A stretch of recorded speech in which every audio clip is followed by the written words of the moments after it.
Hey, it's Unapologetically T, and it is part 3 of Meet the Grandparents. So grandfather immediately shows that, he is hurt. Like, so he does look disappointed. He walks off sad. Once again, I am an empath. My child was naturally born an empath. I did not have to teach her to be an empath. She was naturally, natural ability, born with it. I don't know if I was naturally born with it. I do think I was, but life could have got to me and did it too. So I don't know, but I definitely know she was naturally, like, my child is one of those loving kids that we used to have to tell her, please stop hugging strangers. My child, like, even Dante, it was funny because when he passed, like, I get these Google photo, reminders, and also it was a text message. Like, when we had separated, he used to send me stuff. And sometimes I would send him stuff too, like when we would miss each other. And he had sent me a poem that he had wrote Charlotte, because, like, we used to have notebooks and we would write letters to each other and write poems and stuff. And he had wrote that particular poem for Charlotte, and he had found it, and he had sent it to me in text message. And when he died, I read it to her, because when we were separated, I didn't read it to her because I kind of tried to keep that we were even in communication for her, because there was a lot, like, people don't really understand, like, there's a lot of bad blood when we far as how she felt towards him, which was unfortunate because they were very close. So if you don't believe me that things went south, please believe her, because couldn't nobody say nothing about this man. Like, when I say can't nobody say nothing about this man, like, I used to couldn't say nothing about this man, and vice versa, couldn't nobody say nothing about me. But when stuff got bad, she lost all respect. So I did not even muddy those waters. I kind of respected her boundaries and her feelings, and, like, I was like, man, this nigga we ain't talking. Like, that's nothing. So, however, he wrote her this poem, and the poem was talking about how she was one of the sweetest, loving children he ever met, and the way she just run up to strangers and hugs them, and she just put the smile, like, she had the ability to, put a smile on anybody's face. And, like, that's literally the epitome of my daughter. She's a teenager now, so she's a little moody Judy. Sometimes I call her emo. She don't like that shit. She's like, I'm no emo. Like, nigga, you emo. But, so she, as a child, was the most sweetest, loving child I knew. And I'm pretty sure there's more out there, but for me, my child was the sweetest. So we used to literally have to tell her, like, no, baby, you can't hug every stranger. Like, every person ain't great. So we used to have to tell her that. And she did learn. She learned. Like, not everybody's to be trusted. So Charlotte has been learning life lessons since she was a child. And she is not sheltered by far, and I am not raising a sheltered child, because I think that is a disservice. This world is not sheltered or sugar-coated in one fashion or form. So I thought I would do her a disservice to try to sugarcoat or shelter her from the evil that lives here. So, instead of hiding secular music from her, because every child I know just about that you hide that stuff from, they turn out to be the ones that go right on to it. Like, it just happens like that. Like, so I don't hide it from her. We can listen to it together. We can have a conversation about what it means, why it's not good, and that this is for entertainment purposes. You should not aspire to do this or be this. So, and she knows that you have to be careful and mindful of what you actually, put in your brain and absorb in your brain. Like, Dr. taught her that from an early age. Like, your brain, the computers are like your brain, and your brain is absorbing, every little thing is going into your subconscious mind, whether you are processing it or not, you are processing it. So, you always wonder about paying attention to what she put in her brain. So like, my child is well-rounded, I will say that. She knows how to be respectful, but she also know a thing or two about life. So and I think some more than the average adult. So I would say this. Her grandfather looked hurt after she made her own choice. Understandable. We're human beings. She made a choice that he didn't want. He would have preferred her to make the choice to go. I was proud of my child. I had a proud mom moment that my child utilized her voice, said what she did not want for herself. She's 13. She did not want to go to church. And that was her truth. That was her truth. She didn't want to go to church when they put it on her on Thursday night when we was coming back from the Daniel play. However, when we were at Daniel's play, she did say that she wanted us to start going back to church. But they didn't even hear that. That's the funny part. She didn't even tell them that. She told me that. So, that happened, I would say maybe like 10 minutes later. I heard, a knock outside. I heard her say something, but I couldn't make out everything. So I was like, you can open the door. Because that was another thing. When we got there, we were in the bedroom, which Charlotte was sleeping on a blow-up mattress on the floor, and I was sleeping on a twin mattress up against the wall. And so I once got there, like I told you, it was hot. The rest of the house was cool. I had the door cracked so that cool air could come in. Somebody walked past the door and closed the door, and we were fully clothed. Like, we were fully clothed. But like somebody walked past the door and closed the door. So I'm assuming the whole time we supposed to be there that they wanted us to keep the door closed. So, I grew up where I had to read the room. I had to read my environment. I had to be calculated and be a step ahead of you to kind of like please you so that you don't hurt me. So, because people were weird like that when I was growing up. And I grew up on survival mode. So when they closed the door, when we had the door open, I was like, oh, well, they want us to be in the room with the door closed. And that's what we did. So when she knocked on the door, like, I told her to come in, like, we were dressed. And she said something. I think she said something about, like, are you well? Want you to come out, talk to me. I didn't think she was talking to us because I was telling her, we are dressed. Can you open the door? I was saying, like I can't hear you. And so, and some people would be like, if you can you can hear. I don't care. I hung because I could hear something, but I couldn't make out everything. So, so she definitely, I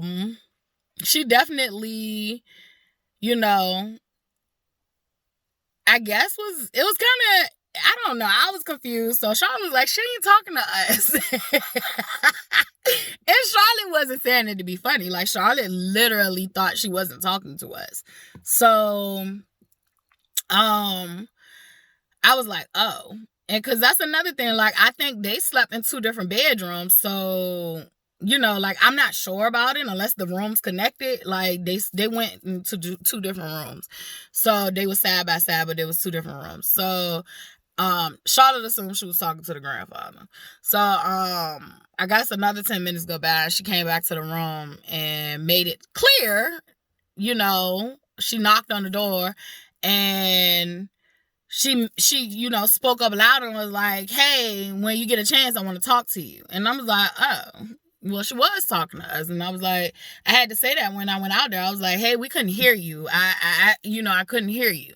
So, we was told to come in the kitchen. So, number one, I'm not a child. I'm 34 years old. Excuse me. I'm 34 years old. I'm not, the most seasoned person on this earth. But I have had a lot of life experiences. I've had a lot of fucking trauma happen to me that has molded me and shaped me to be the person that I am today. And I'm not a child. I haven't been a child for a very long time, and that is very, unfortunate for me. However, I think I did a pretty fucking good job taking care of myself and making sure I didn't kill the 13-year-old that I was left to raise on my own. So, that was red flag number one. She put me and my child in the kitchen like we were in trouble. So that was the energy that she gave off. We were in trouble. She positioned herself where she was, it felt like authoritative, like, not authoritative, it felt like dictator. I'm talking to you too. And, so it did not feel like there was an even playing field. And when I tell y'all guys, like, I'm sensitive to people, I clock everything. So I'm a person that pays attention to body language, and this is if I'm choosing to pay attention. And this situation, I'm in a new situation. I don't know these people, and I'm in a new environment. I am paying attention. Now, if I'm comfortable around you, like, niggas, y'all can do what y'all want to do. But I was hyper vigilant. So, her body language was very, we felt like we was in trouble.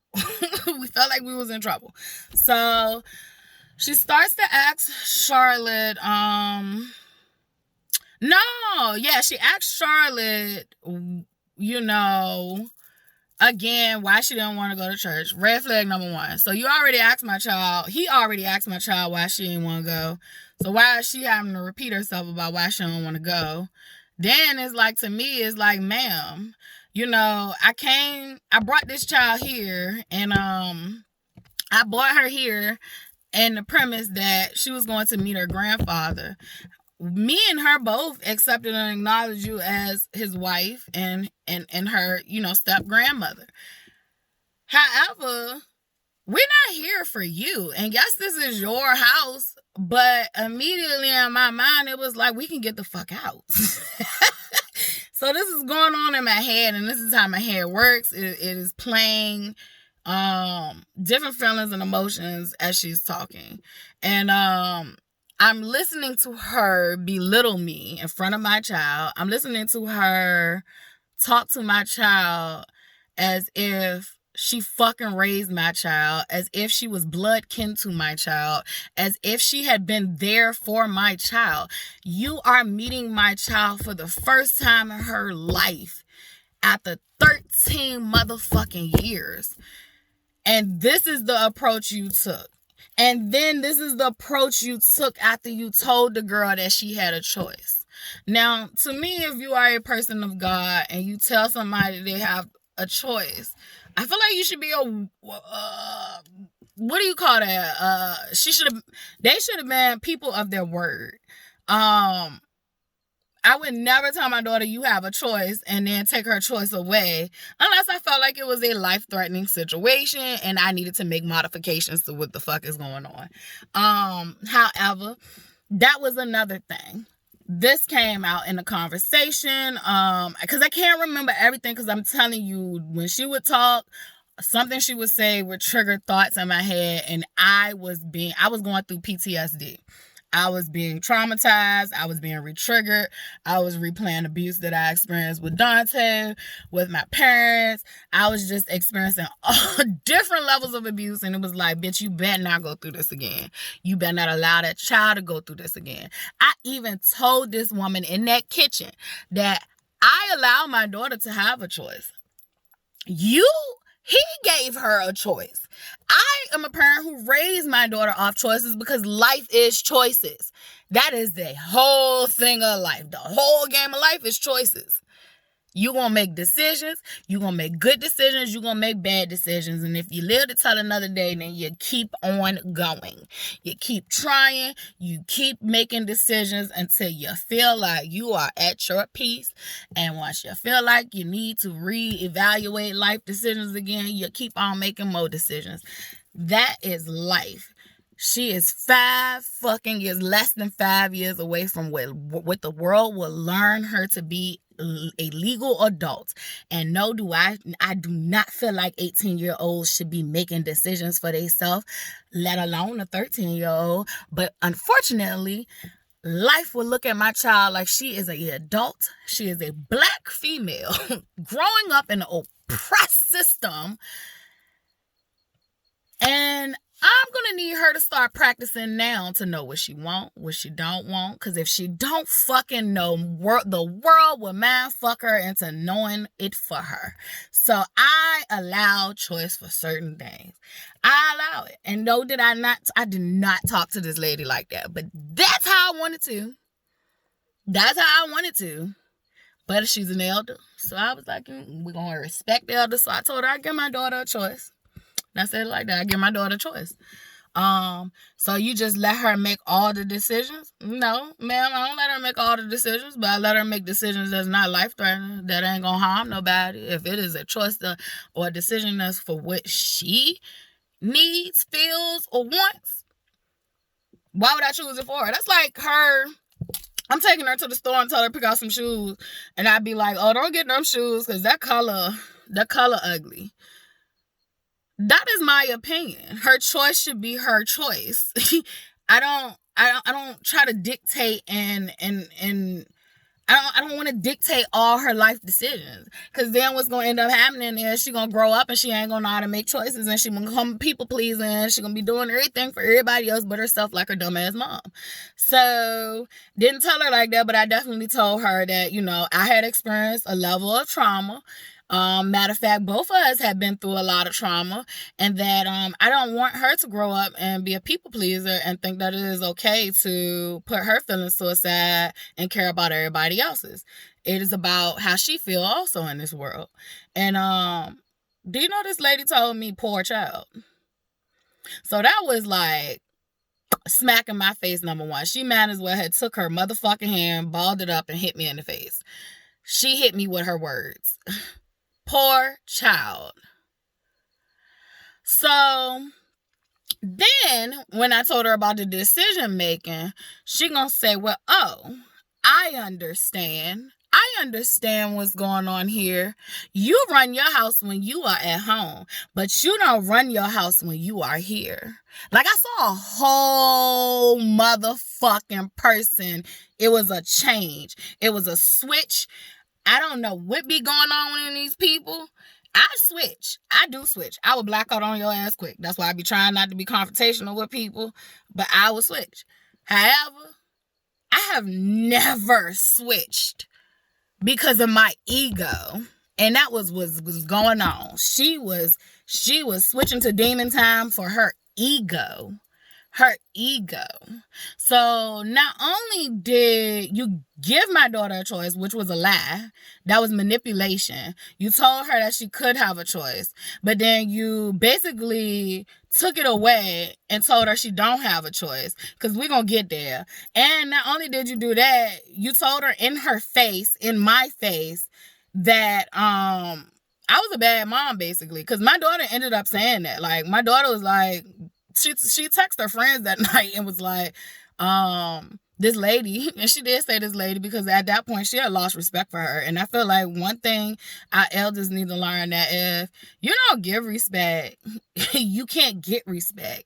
And this is a new generation, and I understand where this upbringing is coming from. It is a very indoctrinated, I would say the oppressors, the colonization, has oppressed Black people, because it's not just about, West Indies and all that shit. Like, we are all of the same culture, contrary to what people think about African Americans. Like, before drugs and alcohol hit us, we were phenomenal people. And we still are phenomenal people, because those things have hit us, and we're the creators of the culture. we are the status quo. So,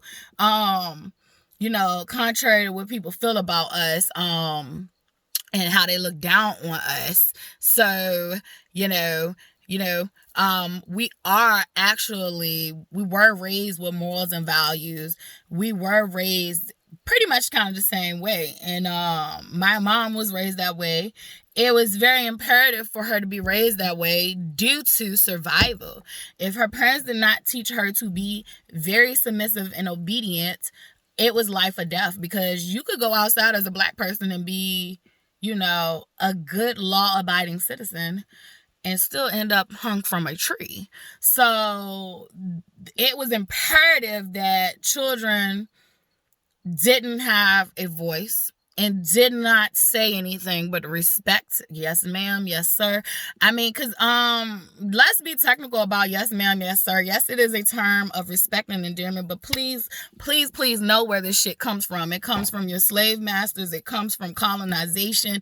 It is not the terms that our ancestors used in their countries to identify as terms of respect and endearment.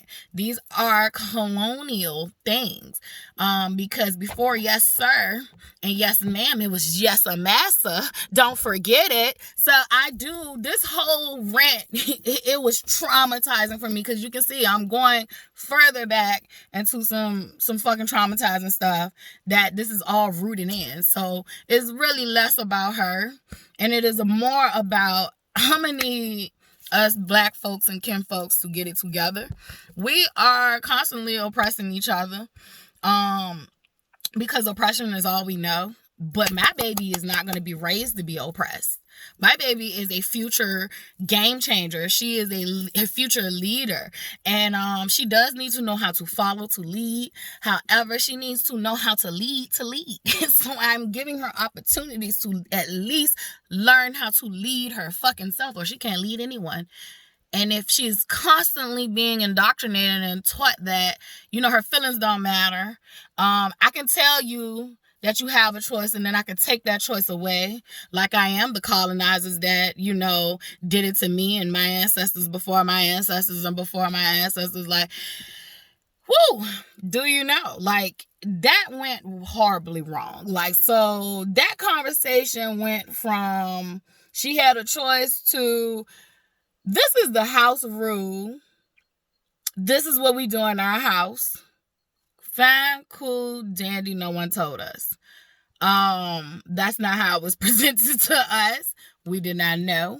Once he gave her the option to have a choice, we actually, thought that meant she had a choice. We were sorry that, that was a false pretense. We don't operate on those terms. We actually take people for word of mouth of what they're saying, but as we can see, we cannot take you guys for word of mouth. So, and I did not say that. I was so traumatized and triggered that my daughter even, because I got to the point where because I'm not a good arguer back or forward, because I'm going to cuss you out and then I'm going to want to punch the shit out you. So I don't do that. I don't argue back and forth. I will, if I'm in the point where I want to argue with you, I want to lay hands. I want to lay hands. And I'm going to tell you that. Like, I'm learning. I told you I'm a grown-up. I am learning now how to be assertive. I grew up watching my mama beat the shit out of people or either cussing them the fuck out. There was no middle ground. Yeah, that's that. I am learning how to be assertive. So when it initially happened, PTSD happened for me. My daughter couldn't take it anymore, because the lady even sat there and talked about discipline and how she used to raise her child, and talked about, when my child got out of line, I would first talk to him. The first time I talk to you. The second time, we're going to have a conversation. The third time, that's when I get the belt. And at this point, I'm checked out. I'm not even paying attention to what the fuck she's saying, but I do hear her, because I am that person. I am a listener. I am an active listener. So I do hear her. But that is intimidation. That is what you call... Yeah, that's intimidation. So basically, you telling my child that she deserves an ass whooping because she don't want to go to church. And then you telling me that I need to learn how to discipline my child, and that I should discipline my child like you discipline your child. And then I've had this motherfucking child for 13 motherfucking years. Ain't nobody helped me motherfucking raise her, and now you want to help me raise her? I was in shock. I was in complete shock. My daughter, she told my daughter that her son, she would pray before she whoop her son. And then she would pray after she whoop her son. And that her belt hung at the top of the door. Then in the second breath, she was like, well, I don't really believe in a lot of physical, punishments. But I never really had to have to do physical punishment much because I had the rule of, I tell you once, I give you a chance, and I tell you twice, I give you a chance, you do it the third time, and then that's when you get the belt. But we never really had to go for the belt that much. And I'm like, well, to have a belt hanging from my fucking kitchen door is insane. Like, and then she called that shit lashes. So I had flashbacks about fucking being whipped as motherfucking slaves. Even my daughter was like, did she say lashes? And I was like, yes, she said lashes, sweetheart. She said lashes because that's what the fuck we got as slaves, like lashes. Like, my daughter knows her history. So if you are a Caribbean person and you don't know our history, like, yeah, that was inappropriate. That was very inappropriate. And it just was inappropriate, period. Like, we are meeting you for the first time. So after it got to that point, my daughter was like, it's not that big of a deal. We'll go to church. So she let it go finally after my daughter gave in, after she beat my daughter into submission with words. My daughter, finally, like, being the mature, bigger person, which I do not want her to be the mature, bigger person. I want her to be the person to tell people, you will not treat me like this. And I'm clear about this. Like, you will not treat me like this. This is your house. I respect you in your house, so this means I need to leave. However, once again, mama was in shock. And complete pure shock. People gonna say what they would have did if they was in my shoes, and you might would have done it. But I was in shock. Literally. And it's so funny because I don't tell people, but I miss Dante every day, but there are moments where it's intense. And usually when it's intense, like that day I have I have posted a picture of us and wrote about how, he's taught me that I needed to have self-love and I needed to put myself first. And I had that feeling. I had that feeling that day. Like, it's like he be warning me, like, this is the moment where you got to stand up for yourself. Like, and I had that feeling, and lo and behold, was it a moment that I had to stand up for myself, and I had to choose to protect me and my child the best I knew how. So, cause all I could hear in the back of my head was him and my sister Ro. Like, all I could hear was them two Capricorns saying, she got you fucked up. Like, like, she got you fucked up. Y'all need to go. And then I was like, but am I being selfish because this trip wasn't for me? And I started talking myself out the ledge. And I'm like, because after she said what she said and my daughter said that we would go, she was like, all right, well, Bernard is ready to take y'all whenever y'all ready. And my daughter was like, fine. And she went, got herself together. However, my daughter was pissed. I know my child, my daughter was pissed. Her grandfather. Oh, I went in the room before we even left the house. I went in the room and cried. That's what I was going to say. Like, I went in the room and cried. I was angry. So I've processed the sadness and now I'm angry. So I'm in the room crying. My anger is rooted in the sadness, and the anger comes from me not taking up for myself from people hurting me. So because I didn't take up for myself in that moment, I felt that wave of anger, and I was like, my daughter came in the room. She was like, Mom, are you crying? And I was like, yeah, I'm crying. Like, I do not like what just happened just now. And I told her, like, I do not like that. I don't agree with it. And I need some time to get myself together. And she was like, Mom, it's not that serious. Like, it's going to be okay. We would just go to church. And I said, that's the point. It's not even about the church anymore. Like, it's about the principle. It was never really about the church. Like, it was about the principle. Like, it was seriously about the principle to me. And you don't tell someone that. That's lying to me. That's manipulation. That's sick. And I just done. I can't. I went through that so much. I can't do it. I can't do it no more. I sat in a room. It was so weird because I just got this urge that I need to come text my teacher that I went to high school with. And I talked to her sometime online, and she's a Black woman. I love her. She's so intelligent. I definitely look up to her as a mentor. And so I was just like, I didn't want to tell my mom because I kind of felt like my mom old school, and she probably would have sided with her. However, I'll let you know about that later. So I definitely wanted to reach out to her. I had even started texting her, and then I deleted it, and I was like, you know what, let's see, if you're a big girl, you can handle this on your own. And just suck this shit up. I did tell them that we was not leaving Sunday. We was leaving Saturday after church. Because Charlotte already said she want, it's not that big a deal. I just go. However, we go out. I get myself together. We go out to go get, some church clothes. And Charlotte is just like frustrated at this point. Like, so she's like, I can't think right now. Like, I don't even know what I want to wear. I guess she's having like, these second thoughts, like, no, I should not be doing this. And so Charlotte picks out a dress, and I help her pick out a dress. I pick out a dress, and I even suggested Charlotte, I was like, you don't got no sandals or no dress shoes, so like, you should go get some shoes. And Charlotte was like, I'm either wearing these Crocs or I'm wearing my Dunks. She was like, I'm already wearing a dress and I'm already covered up, and like, they just gonna get Crocs or the Dunks. And so the grandfather was like, when we got to him, he was like, you need shoes? Well, I had already packed sandals because these toes like to be out in the summer. And so I, had sandals.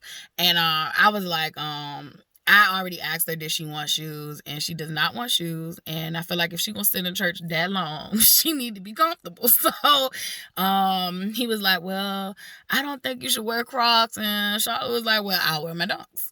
And he don't know what Dunks is, I don't think. But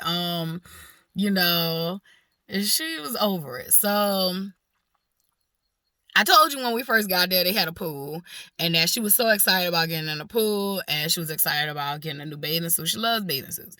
So, and she's not even one of those kids that like the inappropriate bathing suits, but she loves bathing suits, getting a new bathing suit. So he was like, you want to get your bathing suit? She declined. He was like, you hungry? Look, that was another thing. The morning before we left, like, we didn't have breakfast. They did, like I said, took Charlotte to see what she wanted to eat and all that stuff.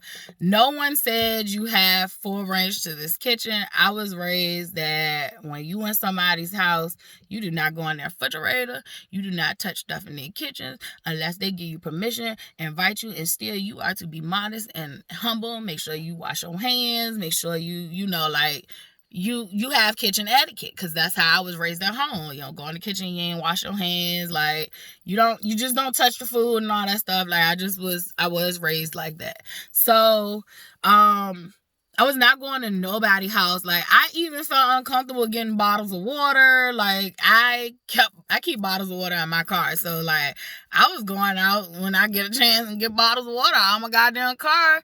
Even though, like, it was offered to me, but like, I just felt uncomfortable. Like, I can't blame that on them, but I just felt uncomfortable. My daughter felt uncomfortable. Like, the first night we got there, my daughter immediately said, can we not stay till Sunday? She said that shit. And I always tell Charlotte, like, I be needing to listen to her more. Like, people don't listen to their kids.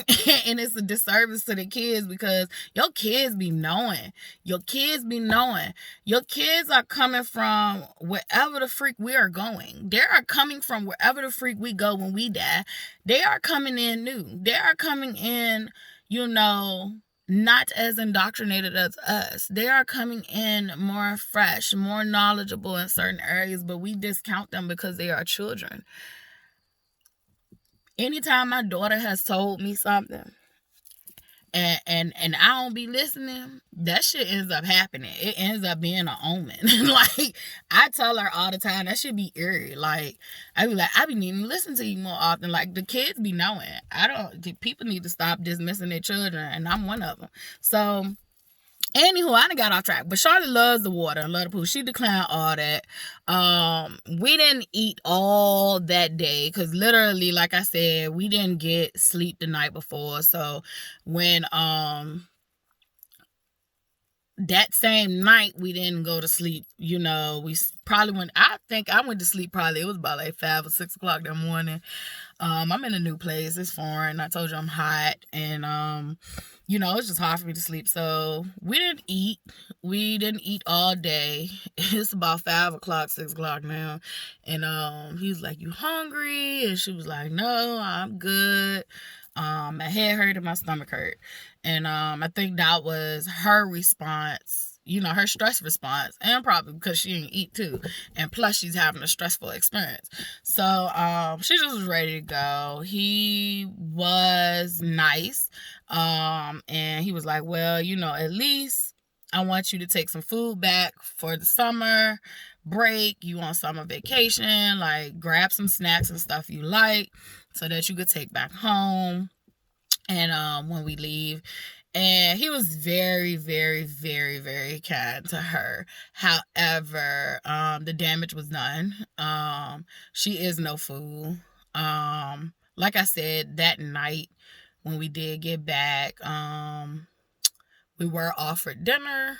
Like, we were offered dinner while we were there. One night, the night we came back from the trip, we did have to go get our own dinner. And I would say we had to go get it because no one offered us dinner, or told us that, like we was going to get dinner. Like, it was just like, we were treated as if they knew us forever. And as far as, like, I don't know what they was expecting for us, because, like, to me, I was treated to, like, treat people's house with respect. Like, you don't be walking around nobody's house, late at night or period. And, like, I tried to stay to the room. I tried to stay out the way. And, I would try to encourage her to, like, go out there, maybe sit in the living room. But the damage was done. So when we got back from the trip, we got Wendy's. She did make some little comments about fast food, but it was like, well, she had fixed the turkey sandwich, but it was like, she was talking about how great the turkey sandwich was. And me and Charlotte was looking around like, well, you could have offered us the turkey sandwich if it was that great and we wouldn't have had to go get the fast food. So it was a different experience. Lesson learned for me. I tell my daughter all the time, like, I'm a human being navigating life just like you are.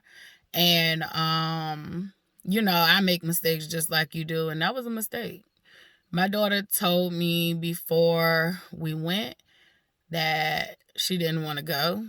I didn't listen because I was on some shit like, she don't get to choose that part. Like, this part is family, and I want you to at least, know your family, and your dad's not doing it, because that's another part. It is not my obligation to make connections with her dad's side of the family.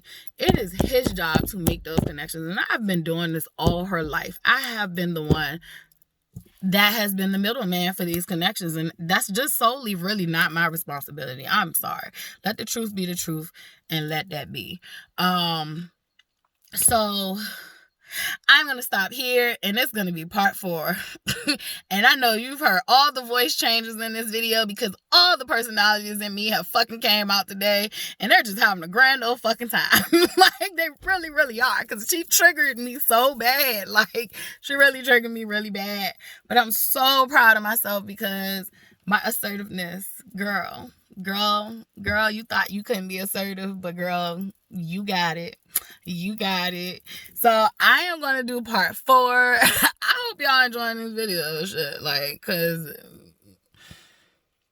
this was a lesson. And lessons be having blessings in them. And it was a blessing and a lesson. So let's go.